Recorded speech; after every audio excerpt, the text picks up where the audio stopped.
We're going to turn our focus now to plans from the Trump administration to lay off tens of thousands of employees at the Department of Health and Human Services. The move would shrink the HHS workforce by approximately 62,000. That's around a quarter of employees.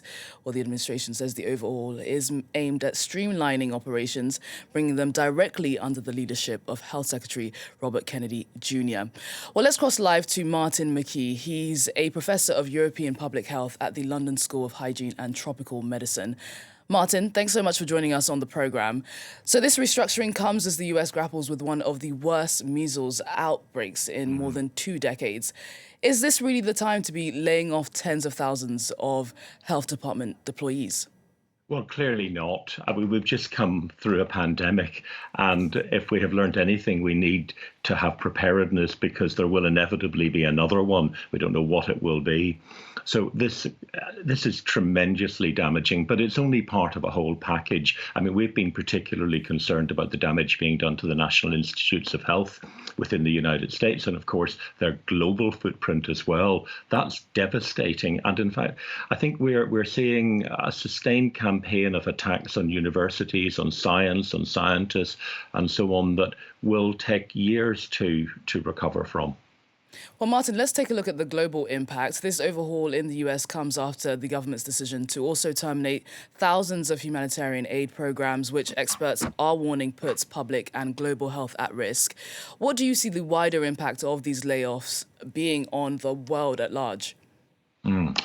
So the United States is a tremendously important funder of global health, and it has contributed both through USAID, the President's Emergency Fund from George W. Bush's time in HIV, PEPFAR, but also it puts a lot of money into the United Nations specialized agencies. It's said that it's going to withdraw from the World Health Organization.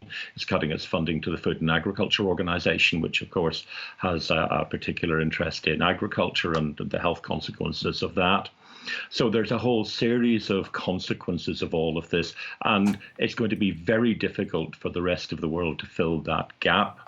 Now, primarily, this is actually damaging to the United States' interest. The research that is done in the United States is incredibly important for the American economy. It's estimated that every dollar that is spent by NIH yields about $2.6 in economic growth. This underpins the American biotech industry, which has been so successful. About 75% of the drugs that are authorized by the Food and Drug Administration have been partially funded by NIH. So looking ahead, you're going to losing all of that. But I think what's particularly worrying is that you have a generation of young people who were trying to develop careers in health research who are now being cut off.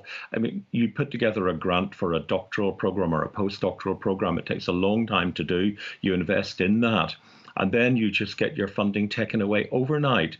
It's going to be very difficult to encourage the next generation to go into this area, given the huge degree of uncertainty. So primarily, this is going to be damaging for the United States, but when we look more broadly, of course, then we can see that it's going to be devastating for health of those people who have been depending on this treatment. The most immediate ones, I think, are those people who are in clinical trials that are funded by the US government. Many of them have been started on new drugs that are being evaluated or even having things implanted into them, and the trial has been stopped, so there's no long-term surveillance. They may even have difficulty having things removed that need to be removed at the end of the trial. But beyond that, the PEPFAR, the Emergency Fund for AIDS funding, it's been estimated that that could lead to 1.65 million deaths this year. UNAIDS have estimated that the impact of this could be 6 million deaths. This, of course, assumes that other people don't come in to make up the deficit. But of course, we know in Europe that governments are also facing pressure to increase their defence expenditure and then to increase their funding for global health too. Martin, is really worrying what you're describing there. You talked about those shortfalls. I mean, both Canada and the EU have sort of framed the US withdrawing from the world stage when it comes to health as an opportunity for them to now step up and make up for those shortfalls. Do you think they can fill the gap? It's going to be very difficult to fill the gap given the other pressures on, as I mentioned, defence, because clearly, we have to do that in Europe too. But I think it's not just the money, it is the disruption to young people's careers, to scientists' careers. It's the waste of money when a project has been undertaken, a clinical trial is almost complete, and you have to stop it. You lose all of that, all of the investment. The other concern is that much of the research we do involves following up people over long periods of time, keeping in touch with them, maintaining the contact, so you can look at what happened throughout their life. And if those get disrupted and you lose people, you can't find them again, the danger of losing biological samples that have to be kept frozen if the laboratories close. Again, huge amount of infrastructure. So the money is important, but it's the disruption, the damage that's being done that is as important. Martin, great to get your insight. Thank you so much for joining us on the programme. It was really good to get your analysis. Thank you.